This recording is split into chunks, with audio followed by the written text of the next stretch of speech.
All right. So, part two, the law of assumption. Um, this is important because I'm going to give you an example. A sister reached out to me on Instagram today, and I'm going to email her later because I told her that I would. But this is just an example, and she's, nobody knows who she is, so I'm not putting her business out there. She'll know when she watches this, but my message to her will be the same message that I'm going to convey in the email. Um, she talked to me about attracting a narcissist situation, relationship, and how the remnants of that relationship are affecting her right now, and causing her a lot of pain and a lot of fear, and a lot of internal struggle. And, just think of your own personal experience, and anytime you've been in a relationship, whether it was with a narcissist parent or a abusive relationship, abusive friendship.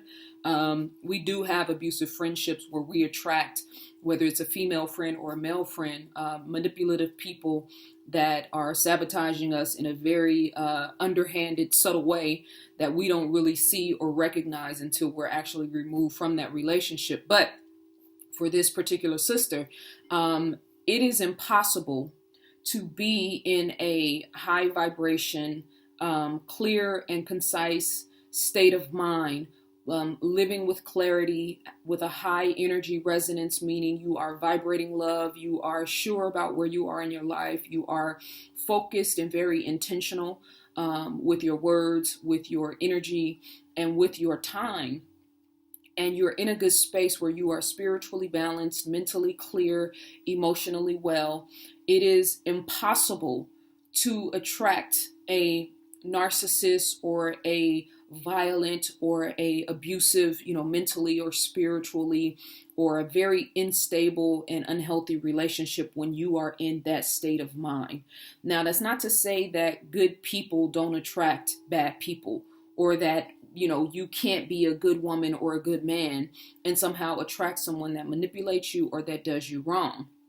It is to say that, and this is what I'm going to tell the sister in the email, once you take accountability and responsibility for the fact that everything that happens in your life is a reflection of your energetic resonance, it's a reflection of your self-esteem and what's happening internally, and it's also a reflection of something that you desire on your path, whether it's through relationships or whatever the particular thing is that you're struggling with, that you are not yet ready for.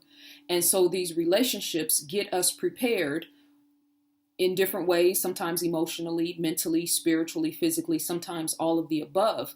They get us prepared for the things that we desire. So sometimes we're in energetic resonance, meaning maybe you are vibrating on a low self-esteem. I don't really value myself the way that I should. Nobody ever really loved me, so I don't really properly know I don't know what love feels like, and I don't know how to properly love. So if you're resonating that energy, you can attract someone that will embellish that energy. Okay, you don't feel worthy of love, you don't feel valuable. Well, here's someone that's going to exasperate that energy.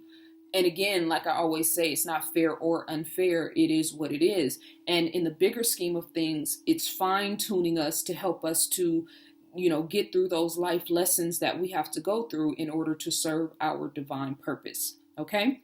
So, in her situation, and of course I'm going to write her and let her know, the main thing, number one, is to stop looking at him and why he's doing what he's doing, being mindful and being conscious of his behavior, obviously, but to start looking internally where you were at the time that you attracted this relationship. What was happening in your mind and in your heart?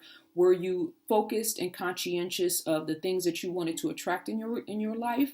Or were you kind of just floating in the wind like most people are, not giving any time and any attention to the life that you desire, to the things that you want to manifest in your life? And what happens when we get in that space of neutrality, and trust me, I've been in that neutral space. When we get in that neutral space where we're not really giving any attention or any time and focus to what we want to manifest in our lives, that's when life starts to drag us around like a little rag doll. that's when we start to get a little bit of everything, and it gets exasperated because now we're resonating that energy. Okay, I'm involved with someone who is mentally abusive.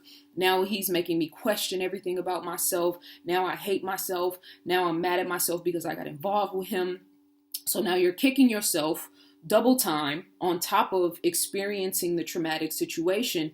And so it just keeps the ball of this low self-esteem, low frequency, low energy going until you have the gall and the internal strength to stand up and to make a change in order to get to become the person that you are aspiring to be. So one thing that has helped me as I've grown in my understanding of the spiritual laws and of myself as a spiritual being, is that as a soul, when we come here and we have certain experiences, this is a teaching ground. Earth is a teaching ground. And so, the worst case scenario and the best case scenario when it comes to the law of assumption is to help us fine tune certain aspects of the experience that we have here. So the law of assumption, I was supposed to start off with this, but I was still carrying over from the other video. But the law of assumption was coined by Neville Goddard. And he basically talked about, he's very big on imagination. We're going to talk about this in a class on Saturday. But he talks about how whatever your expectation in your life is, spinning off from this concept of the law of assumption, right? Whatever you assume to be true is what's going to be a part of your experience. If you assume that all men are dogs, that's going to be the experience that you have. If you assume that, poverty is the closest way to be towards God, then that's going to be the experience of your life. If you assume that you are a winner and that, the world is going to conform to how you see things and what you expect in life, then that's going to be your reality and your experience. If you are a single mother without any assistance and you are sick and tired of being sick and tired and everything you try is not working and you feel like a failure and nothing's going right for you, that is going to be the experience that you are going to have in this world. The universe will conspire in every way possible, through every random encounter, through every email, through everything that you see on social media. If you are resonating that low frequency, low self-esteem, woe is me type of energy, then those are the things that you are going to attract. I know it sounds way bigger than our minds can conceive, but once you really start to look back over the course of your life and recognize the type of people that you attracted, the type of experiences that you've had, your wins, your losses, when you got in that good flow and that good rhythm, and then when, they say it rains, it pours. Well, why is that? Because you have become acclimated to a certain type of mindset and a certain type of energy, and so the universe just gives you more and more of it.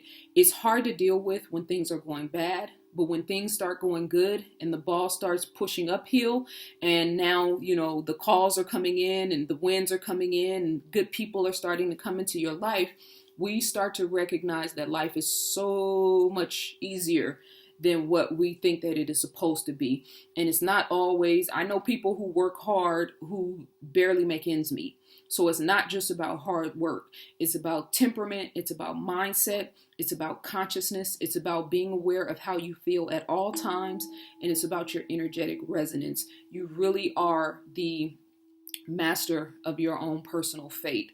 So that's what the class on Saturday is going to be about. And that is what all of my workbooks are about.